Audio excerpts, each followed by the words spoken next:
ప్రేక్షకులకు నమస్కారం. మహాకుంభమేళా ప్రత్యేక కార్యక్రమానికి స్వాగతం. మహాకుంభమేళా గురించి మనకి వివరించడానికి మనతో పాటు ఉన్నారు శ్రీ విజయదుర్గ అమ్మవారి ఉపపీఠం నిర్వాహకులు శ్రీ కోట సునీల్ స్వామి గారు. వారితో మాట్లాడదాం. స్వామి నమస్తే. స్వామి శుభోదయం తల్లి. నమ్మదయ్య శ్రీమాత్రే నమః. స్వామి, మహాకుంభమేళా అసలు చూస్తుంటేనే రెండు కళ్ళు చాలట్లేదు. వీడియోస్లో కూడా అసలు అందరూ కూడా ఎంతో భక్తి శ్రద్ధలతో వెళ్తూ ఉన్నారు. సో అసలు కుంభమేళా యొక్క ప్రత్యేకత ఏంటి, చరిత్ర ఏంటి? పరమ పవిత్రమైనటువంటి ఈ యొక్క మహాకుంభమేళా ఇప్పుడు ప్రయాగరాజులో నడుస్తున్నటువంటిది. దాదాపుగా 15 కిలోమీటర్ల విస్తీర్ణంలో. పూర్వంలో ఈ ప్రయాగరాజును మనం అంతా కూడా అలహాబాద్ అనేవాళ్ళం. ఈ అలహాబాద్ని ఇట్లా ప్రయాగరాజుగా మార్చిన తర్వాత 15 కిలోమీటర్ల విస్తీర్ణం వరకు కూడా మొత్తంగా ఈ నదీ ప్రాంతంలో నిర్వహించేటటువంటి ఒక అద్భుతమైనటువంటి కార్యక్రమం. దేవతలంతా కూడా వచ్చి ప్రత్యేకమైనటువంటి తిథులలో విశేషంగా అక్కడికి వచ్చి స్నానాలు నిర్వహిస్తారనేటటువంటిది శాస్త్రం. దీంతో పాటుగా అనేకమైనటువంటి మహాత్ములంతా కూడా ప్రత్యేకంగా ఈ కుంభమేళా సమయంలో ఆ నదీ ప్రాంతానికి చేరినప్పుడు ఆ నదీమ తల్లి ఆ పవిత్రమైనటువంటి ఋషులంతా కూడా పాదం మోపాలను ఎదురు చూస్తూ ఉంటుందట ఆవిడ. ఎందుకంటే అనేక మంది భక్తులంతా వెళ్తారు, తమ పాపాలనంతా కూడా అక్కడ ఇచ్చి తాము నిష్కృతి పొందినప్పటికీ కూడా పాపభూయిష్టమైనటువంటివన్నింటినీ కూడా ఆ గంగానది పూర్తిగా భరిస్తూ ఉంటుంది. తిరిగి వాటిని ఒక ఋషికి కానీ అంటే ఒక సాధకుడికి తాను అందజేసి తాను మళ్ళీ పరిపూర్ణమైనటువంటి స్థితికి రావడానికి అమ్మ ఎదురు చూస్తూ ఉంటుందట. వాటిని స్వీకరించి తమ యొక్క ధ్యానంతో, తమ యొక్క ధ్యాసతో, తాము చేస్తున్నటువంటి సాధనతో తిరిగి భగవతర్పితం చేయగలిగినటువంటి సమర్థులైనటువంటి అఘోరాలు వీళ్ళంతా ఉంటారు. వీళ్ళనే మనం నాగసాధువులు అంటాం.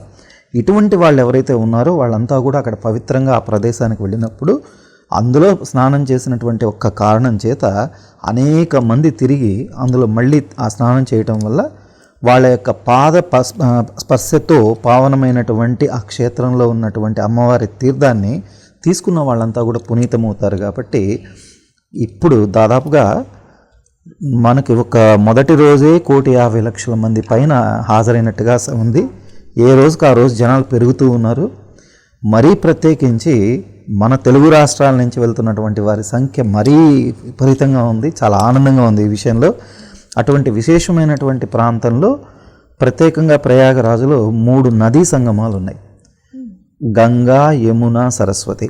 సరస్వతి అంతర్వాహిని కాబట్టి జ్ఞాన సంపదని సంపూర్ణంగా ఇవ్వగలిగినటువంటి శక్తి సంపన్నమైనటువంటి ప్రదేశం కాబట్టి ఈ 3 నదుల యొక్క సమూహంలో ఉన్నటువంటి ఆ త్రివేణి సంగమంలో స్నానం ఆచరించడం వల్ల మనకు ఉన్నటువంటి అనేకమైనటువంటి పాపాలన్నీ కూడా పోతాయి అని చెప్పి అందులో ప్రత్యేకంగా సూర్యుడు మకర రాశిలోకి రావటం, గురువు వృషభంలోకి రావటం, ఇవి రెండూ కూడా సంపూర్ణ ఆరోగ్య స్థితిని ఇవ్వగలిగేటటువంటి స్థితి మనకి 13 మన జనవరి నుంచి ప్రారంభమైంది. కాబట్టి వీటిలో ఏదైనా దోషాలున్నా పోగొట్టుకోవడానికి అనేక మంది వెళ్తున్నారు. కాబట్టి కుంభమేళా జరుగుతోంది అంటే హిందూ సంప్రదాయంలో ఆ దేశంలో ఉన్నటువంటి వనరులన్నీ కూడా తిరిగి మళ్ళీ ఉన్నతమైనటువంటి పాడి పంటలతో ఆనందంగా ఉండగలిగేంత సమర్థత కలిగినటువంటి ప్రదేశంగా మార్చడానికి ఆ సాధువులంతా చేసేటటువంటి ఒక అద్భుతమైన సాధనే ఈ యొక్క కుంభమేళా. ఓకే, అలాగే స్వామి 2025 మహాకుంభమేళా యొక్క ప్రత్యేకత ఏంటి? తల్లి, మనకి 4 ప్రాంతాలలో ఈ యొక్క కుంభమేళా జరుగుతూ ఉంటుంది. ఇందులో హరిద్వారు, ఉజ్జయిని, అలాగే మనకి నాసిక్, ప్రయాగరాజు. 2013 ప్రారంభమైంది ఒకటి, తర్వాత 2015 ఒకటి, తర్వాత 2016, 2021 ఒకటి. ఇలా వరుసగా జరిగినటువంటి వాటిల్లో 2013లో ప్రయాగరాజులో జరిగిన తర్వాత ఇప్పుడు 2025లో జరుగుతున్నటువంటి ఈ కుంభమేళాకి ఒక విశిష్టత ఉన్నది తల్లి. అదేమిటంటే ఈ 4 కుంభమేళాలు అంటే ఈ 4 ప్రాంతాలలో 12 సంవత్సరాలకు ఒకసారి కుంభమేళా జరుగుతూ ఉంటుంది. ఈ కుంభమేళా జరుగుతూ ఉన్నప్పుడు ప్రత్యేకంగా ప్రయాగరాజులో 12 ఏళ్లకు ఒకసారి జరిగేటటువంటి ఈ కుంభమేళా 12వ పర్యాయం. అంటే ఇప్పటికి 11 పర్యాయాలు పూర్తయి 12వ పర్యాయం ఈ యొక్క విశేషమైనటువంటి కుంభమేళా స్టార్ట్ అయింది. కాబట్టి ప్రారంభమైనప్పుడు 12 × 12 144 సంవత్సరాలకు కనుక జరిగినటువంటి ఒక కుంభమేళాన్ని మహాకుంభమేళ అంటారు. అంటే ఇటువంటి మహాకుంభమేళ 144 ఏళ్ల క్రితము మన తాతలు చూసుంటారు. కాబట్టి ఇవాళ అటువంటి మహాకుంభమేళ 144 సంవత్సరాల తర్వాత, అంటే 12 సంవత్సరాలకు జరిగేదేమో కుంభమేళ అంటాం.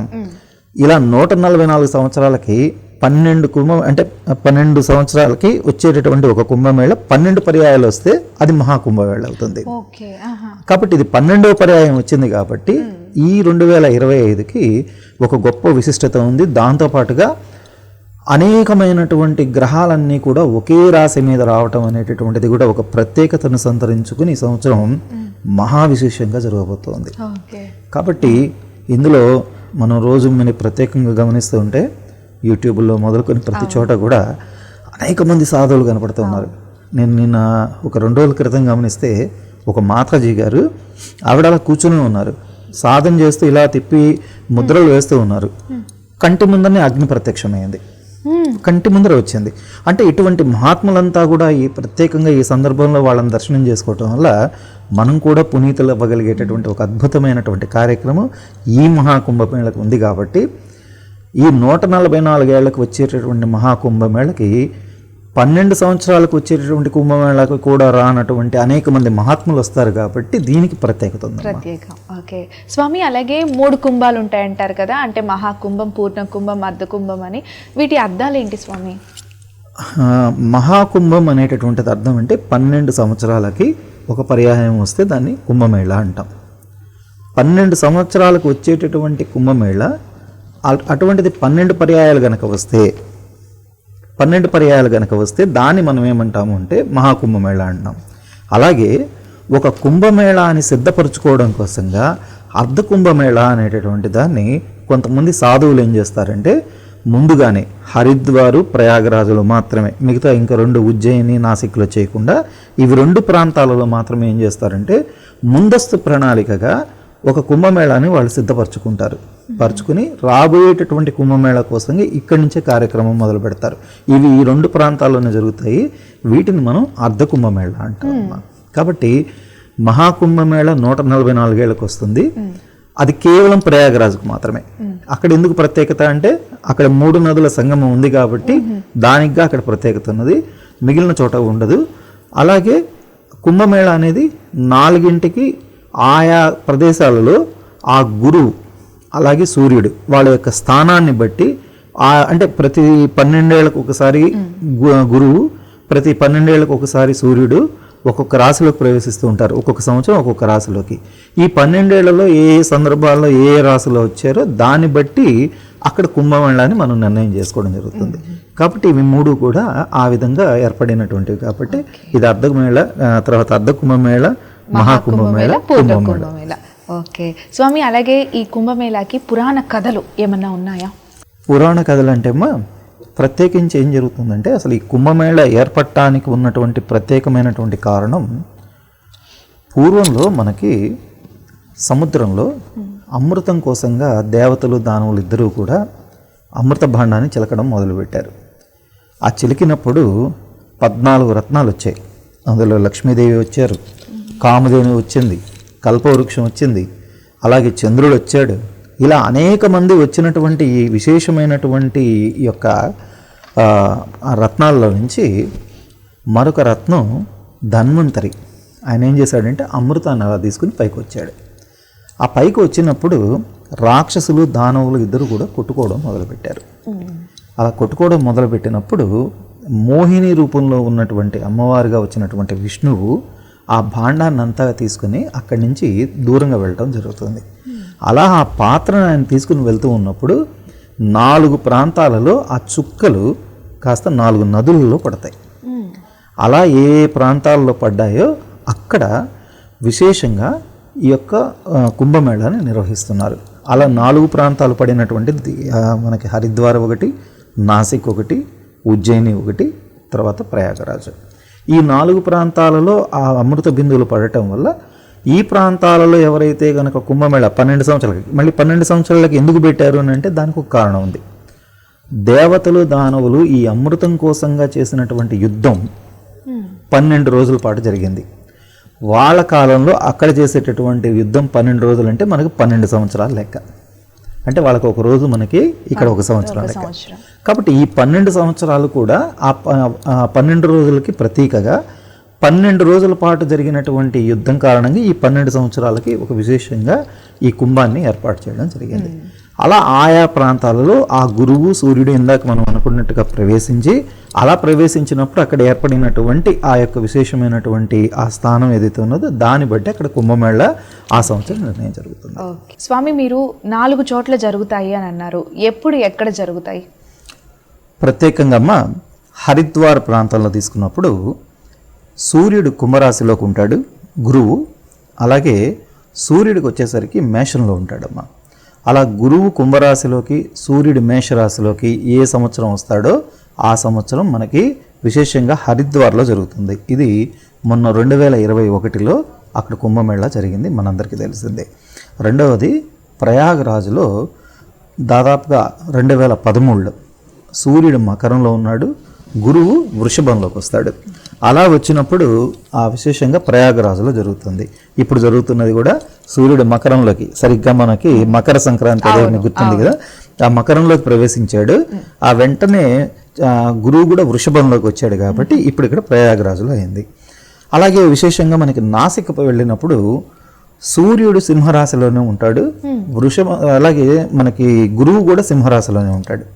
ఇవి రెండు కూడా సింహరాశుల్లోకి గ్రహాలు ఎప్పుడైతే ప్రవేశిస్తాయో ఆ సంవత్సరం అంటే మనకి 2015లో జరిగిందండి. 2015లో జరిగినటువంటి యొక్క విశేషమైనటువంటి యొక్క కుంభమేళ అంతా కూడా గురువు సింహరాశి, అలాగే సూర్యుడు కూడా కుంభరాశిలోకి ప్రవేశించినప్పుడు. అలాగే మనకి గురువు సింహరాశిలోకి, సూర్యుడు మేషరాశిలోకి వెళ్ళినప్పుడు ఉజ్జయినిలో జరిగింది. ఇది 2016లో అక్కడ ప్రారంభమైంది. మళ్ళీ మనకి 2028లో తిరిగి మళ్ళీ మనకి ఈ యొక్క ఉజ్జయినిలో విశేషంగా ఈ యొక్క కుంభమేళా జరగబోతుంది.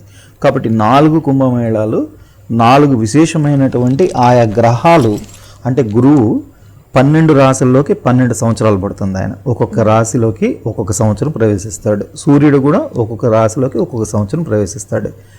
మీకు పౌర్ణమి, అమావాస్య తిథుల్లో మీకు గమనిస్తే అమ్మవారి లలిత రహస్య సహస్రకంలో ఒక మాట ఉంటుంది, అష్టమి చంద్ర విభ్రాగ దళిత స్థల శోభిక అని చెప్తాం.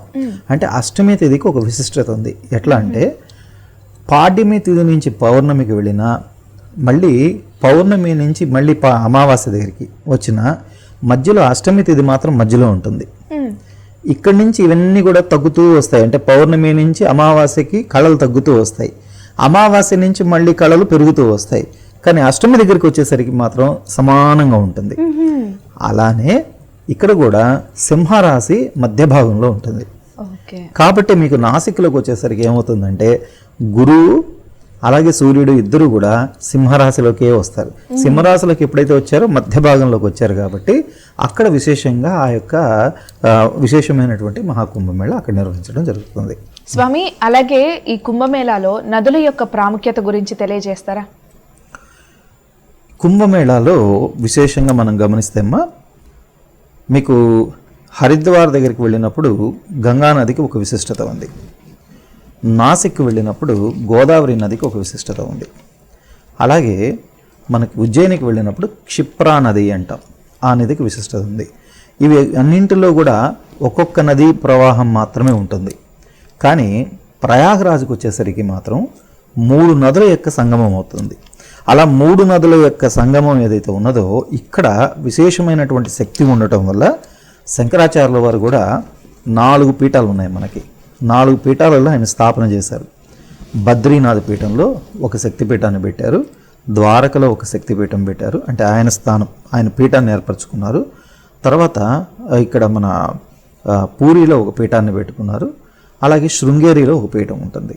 ఈ 4 పీఠాలు కాకుండా 4 నదులకు కేంద్రంగా ఆ నదీ ప్రాంతాలలో కూడా తన శిష్య బృందాన్ని ఉంచి ఈ యొక్క విశేషమైనటువంటి నదులకి ఒక ప్రాధాన్యతను చేకూర్చారు. కాబట్టి మీకు ఇప్పటికీ కూడా ఈ నదీ సంగమంలో జరిగేటటువంటి కుంభమేళాకి ఆయా దేవత అక్కడ పీఠాలను అధిష్ఠిస్తున్నటువంటి పీఠాధిపతులు ఎవరైతే ఉన్నారో శంకర భగవత్పాదుల వారి యొక్క శిష్యులు వాళ్ళంతా కూడా ఇప్పటికి కూడా వచ్చి ఆ నదీ స్నానాలు చేయటం ఇవన్నీ కూడా జరుగుతుంది. కాబట్టి ఈ నదులన్నింటికి కూడా ఒక ప్రత్యేకమైనటువంటి స్థానాన్ని సంతరించుకున్నాయి. కాబట్టి ఆయా నది ఆయా సందర్భాలలో ఆ రాశుల్లో ప్రవేశించుకున్నప్పుడు దాంట్లో శక్తి ప్రవేశించడం వల్ల దేవతలంతా కూడా ఆ ప్రాంతంలోకి ప్రవేశింపబడి విశేషంగా వారి యొక్క అనుగ్రహాన్ని మనకి ఏర్పడి అద్భుతమైనటువంటి వారి యొక్క కరుణ కటాక్ష వీక్షణాల వల్ల మనం సంతోషంగా ఉంటాం. స్వామి, అలాగే ఇప్పుడు ఈ కుంభమేళాలో రాజు స్నానం లేదా సాధు స్నానం అంటారు కదా, అంటే ఏంటి స్వామి అది? మంచి ప్రశ్నమ్మా.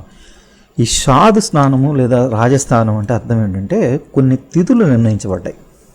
ఈ నిర్ణయించబడినటువంటి తిథులలో అంటే ఇప్పుడు గడిచిపోయిన తిథుల్లో మనం గమనిస్తే 13వ తారీఖు పుష్య పౌర్ణమి, సరిగ్గా ఆ రోజే మనకి ఈ నది కుంభమేళ ఆ రోజే ప్రారంభమైంది. ఆ మరుసటి రోజే మకర సంక్రమణం అయింది, అది ఒక విశేషమైన తిథి. అలాగే అమావాస్య, రేపు రాబోయేటటువంటి అమావాస్య మౌని తిథి, మౌని అమావాస్య అంటాం. ఈ మౌని అమావాస్య తర్వాత మళ్ళీ పంచమి వస్తుంది, వసంత పంచమి. విశేషంగా మాఘమాసంలో వచ్చేటటువంటి వసంత పంచమి రెండింటికి ప్రతీక. ఒకటి సరస్వతి అమ్మవారికి విశిష్టత అయితే, రెండవది విశేషమైనటువంటి రాజశ్యామల మాతంగి అమ్మవారి యొక్క పంచమి తిథి కూడా ఆ రోజు మహావిశేషమైనటువంటిది. ఆ రోజు సాధకులు చాలా అద్భుతంగా కోటాను కోట్ల మంది ఆ రోజు నది స్నానాన్ని దగ్గరికి వెళ్ళి స్నానం చేస్తారు. తర్వాత మళ్ళీ మనకి సప్తమి తిథి నాడు, అలాగే తర్వాత మళ్ళీ మనకి అమావాస్య, దానికి ముందు శివరాత్రి.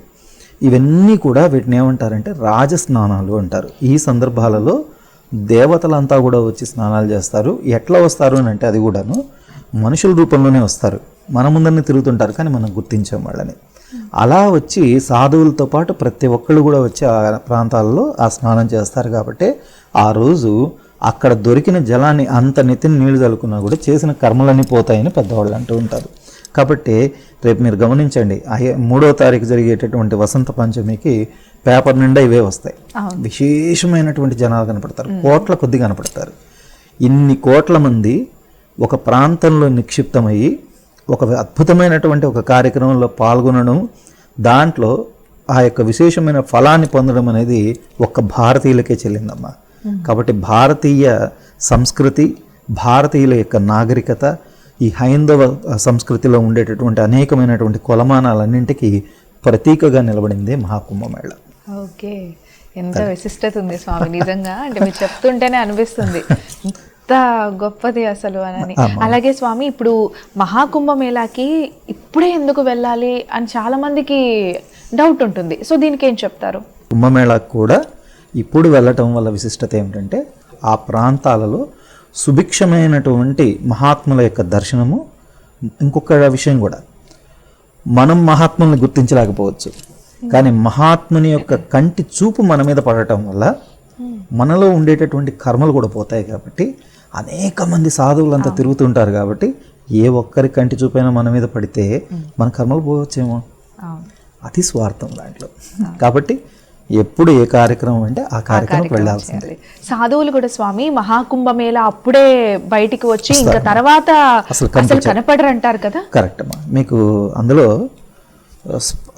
స్పష్టంగా చెప్తూ ఉన్నారు ఒక విషయం. నాగ సాధువులు ప్రత్యేకించి బ్రహ్మముహూర్త కాలంలో వచ్చిన తర్వాత వెంటనే స్నానం అయిపోయిన తర్వాత అక్కడి నుంచి అంతర్ధానం అయిపోతారు, మాయమైపోతారు కళ్ళ ముందనే. కానీ చూస్తాం కానీ మనం గుర్తించాం. ఎందుకంటే అన్ని వేల మంది ఉంటారు, టక్కన మునిగేస్తారు. ఎందుకంటే 15,000 కిలోమీటర్ల మొత్తం విస్తీర్ణంలో నది ఉంది.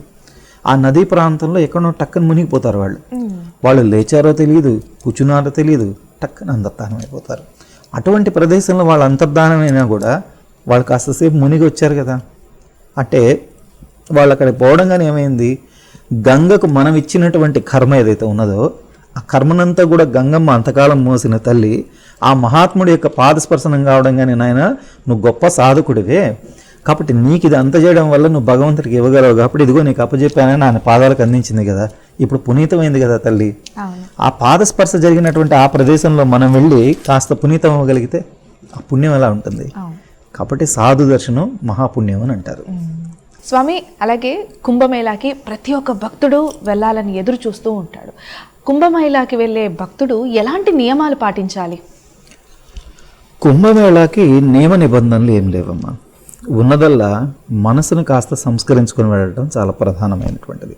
అలాగే వెళ్తున్నటువంటి ప్రదేశంలో దయచేసి వెళ్తున్న వాళ్ళు మీకున్నటువంటి వస్తువులు ఏదో ఆభరణాలు ఉన్నా ఇంకోటి ఉన్నా అక్కడ జనతాకిడి ఎక్కువ ఉంటుంది కాబట్టి దాని విషయంలో జాగరూకత వహించండి.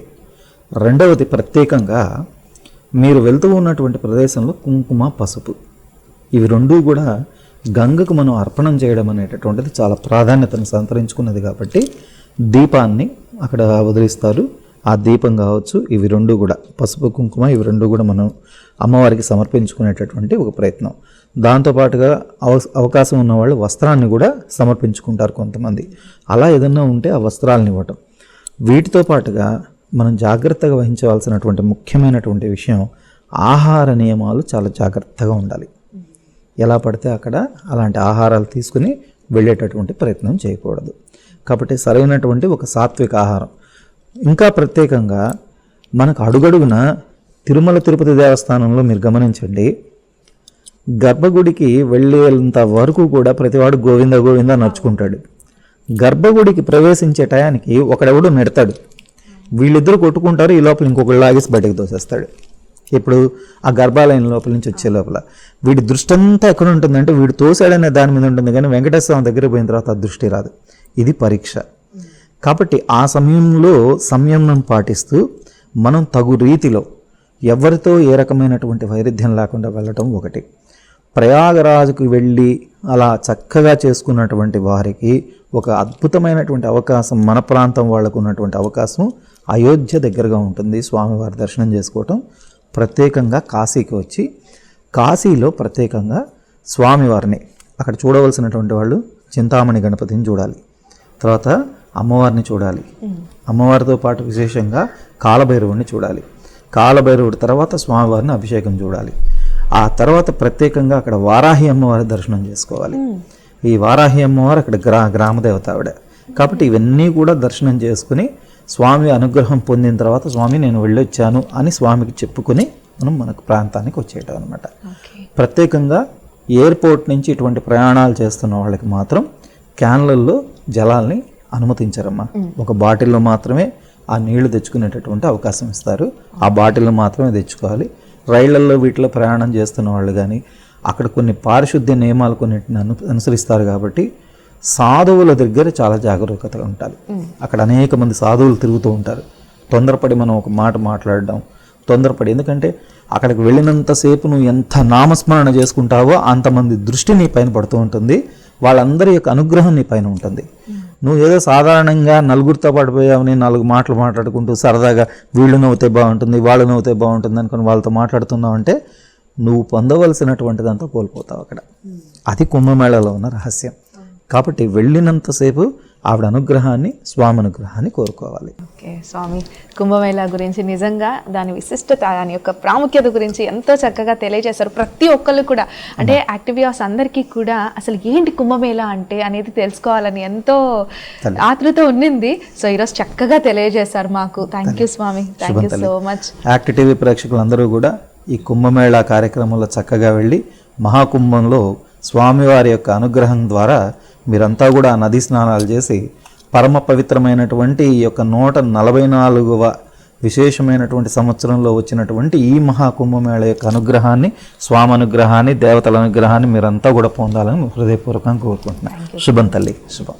ఇది వాటి మహాకుంభమేళా ప్రత్యేక కార్యక్రమం. మరో ప్రత్యేక కార్యక్రమంతో మళ్ళీ కలుద్దాం. అంతవరకు సెలవు, నమస్కారం.